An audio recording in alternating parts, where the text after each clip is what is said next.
¿Qué tal? Deseando que estén pasando un excelente día, me presento con ustedes. Mi nombre es Maite Jaime Salviter y soy estudiante del doctorado en Derechos Humanos y Litigación Oral de la Universidad IEXPRO. En la unidad de aprendizaje denominada Seminario de Casos en Defensa y Litigio Oral,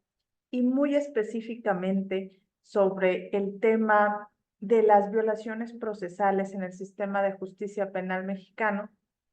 hoy realizamos un análisis de un caso en específico y se trata de la sentencia de amparo directo en revisión con número de expediente 669/2015 de fecha 26 de agosto de 2017, emitida por la primera sala de la Suprema Corte de Justicia de la Nación, y esto lo haremos con relación al debido proceso y las violaciones procesales. El amparo que en esta ocasión estudiamos tiene como conceptos de violación diversas transgresiones procesales, a decir del quejoso, acontecidas en su contra en la secuela procesal. Puntualiza en su demanda de amparo precisamente la incomunicación y la tortura de que fue objeto durante su detención arbitraria, argumenta el quejoso, y bueno, posteriormente la manipulación por parte de las autoridades del sistema que conocieron de su caso, intentando con ello, bueno, pues revertir una sentencia condenatoria por el delito de homicidio, que intenta el quejoso en el proceso clasificar y obtener una sentencia en la modalidad de riña. Sin embargo, es sentenciado por el delito de homicidio simple, sentencia que confirma el Tribunal de Alzada y que verifica una vez más en amparo la autoridad que conoce, y bueno, que nuevamente en la revisión, la primera sala de la Suprema Corte de Justicia de la Nación vuelve a ratificar. En primer término, vamos a desglosar la postura de la primera sala de la Suprema Corte de Justicia de la Nación sobre el momento en el que deben impugnarse las violaciones procesales, ya que en la sentencia de revisión de amparo directo de que estamos hablando, los ministros que integran la primera sala de nuestra Corte Suprema de Justicia establecen que las violaciones procesales, de acuerdo a su propio criterio, deben impugnarse en el momento procesal adecuado, de acuerdo con la estructura y naturaleza del procedimiento penal acusatorio y oral. En este sentido, se argumenta que las violaciones al derecho en cuestión solo pueden ser objeto de revisión constitucional en el amparo directo, cuando se materializan durante la tramitación de la etapa del juicio oral. Aunque hacen esta aseveración los ministros, también hacen la salvedad de que este criterio nace en el sistema de justicia penal inquisitivo, mismo que hoy en día es obsoleto, es letra muerta. Lo único que están haciendo con el sistema acusatorio, pues es la traspolación de este criterio. Sin embargo, hay detalles con el proceso en sí que vale la pena significar, porque en este nuevo sistema nosotros tenemos etapas muy marcadas con actos procesales significativos. Entonces,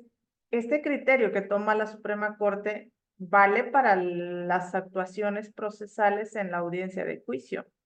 Pero, ¿qué sucede con las violaciones procesales que tuvieron o que pudieron haber tenido lugar en las etapas previas, como puede ser la etapa inicial o la propia etapa intermedia, ¿no? Esto significa que las violaciones ocurridas durante las etapas preliminar o inicial e intermedia del procedimiento penal no pueden ser revisadas en el amparo directo. Sin embargo, si nosotros analizamos la ley de la materia, en este caso el Código Nacional de Procedimientos Penales, tenemos que no existe una disposición que expresamente establezca que de manera literal puntualice el medio de impugnación y los momentos procesales en los que se puede dar este medio cuando se trata de violaciones al debido proceso o a los derechos fundamentales de las partes. Pero el artículo 480 del Código Nacional de Procedimientos Penales sí aborda un tanto el rubro, ya que habla de que la apelación por violaciones graves al debido proceso tiene como finalidad el examinar la sentencia que se haya emitido sobre la base de un proceso sin violaciones a derechos humanos de las partes, y determinar si corresponde, cuando resulte estrictamente necesario, ordenar también la reposición de actos procesales en los que se hayan violado derechos fundamentales. Todo esto conlleva a que el rubro de violaciones procesales se combata en apelación y por consiguiente en una tercera instancia, pues en el amparo directo. Es así como se hace la asimilación de este criterio de la Corte que se utilizaba en el sistema inquisitivo al sistema acusatorio, por lo que hoy en día es de suponerse que una impugnación sobre una violación procesal o de derechos fundamentales cabe en la apelación en segunda instancia, en el amparo directo, si con la segunda instancia obtuviéramos resultados poco favorecedores a nuestros intereses legítimos. Y esto es así porque el amparo directo precisamente versa sobre de resoluciones que pongan fin a un juicio, particularmente la resolución dictada en apelación que examina la sentencia emitida por el juez o tribunal de juicio oral. Entonces nosotros podemos traer a colación la reposición del procedimiento, vista como un mecanismo de reparación para las violaciones procesales, ¿no? Ya que esta presenta complicaciones en el sistema acusatorio, como ya lo hemos dicho. Y es así porque implica la realización de un nuevo juicio oral, lo cual genera pues gastos muy costosos, el tiempo que pierden las partes para el reconocimiento de sus derechos y también de sus deberes. Hay una pérdida sustancial tanto para el sistema judicial como para los propios sujetos procesales. Por lo tanto, es necesario establecer criterios para asignar un remedio eficaz para los casos que ameriten de manera ineludible pues la impugnación de actos procesales, ¿no? En un escenario en el que el Ministerio Público es favorecido por el órgano jurisdiccional al admitírsele un medio de prueba en la audiencia intermedia que en el carácter de defensor se alegó que debía ser excluida por haberse obtenido violando derechos fundamentales, bueno, yo considero que es precisamente en la audiencia intermedia, en el apartado específico de ofrecimiento y admisión de pruebas, el momento procesal oportuno para hacer valer tal violación, ya que estamos en una etapa que precisamente es de depuración y con apego a lo establecido por el artículo 357 del Código Nacional de Procedimientos Penales, que trata de la legalidad de la prueba y confirma que no tendrá valor si no ha sido obtenida por medio de actos violatorios de derechos fundamentales, podrá solicitarse la nulidad de esta admisión. Entonces, yo creo que bien valdría la pena que con sujeción a este artículo 357 pudiéramos en ese momento procesal, en la etapa intermedia, cuando escuchamos precisamente que a nuestra contraparte se le ha admitido una prueba, un medio de prueba, una prueba que sabemos que fue obtenida de manera ilegítima, pues hacer valer este derecho y solicitar la nulidad de esa admisión. Lo creo así porque el artículo 101 de ese mismo código establece que los actos que no son convalidados por las partes de forma fundada y motivada pueden ser señalados como violatorios del debido proceso para que puedan ser anulados por el órgano jurisdiccional. Por eso yo creo que ese es el momento en el que se debe hacer valer el derecho de la parte agraviada, evitando con el silencio que queden convalidados esos actos tras la continuidad del proceso. Entonces, en ese punto, en ese ejemplo, creo yo, que es en el momento en el que se da el acto violatorio que con fundamento y argumento sólido debemos nosotros hacer valer ese derecho solicitando la nulidad de esa actuación o de esa postura jurisdiccional. No olvidemos que la audiencia intermedia tiene por objeto el ofrecimiento y admisión de los medios de prueba, así como la depuración de los hechos controvertidos que serán materia del juicio oral.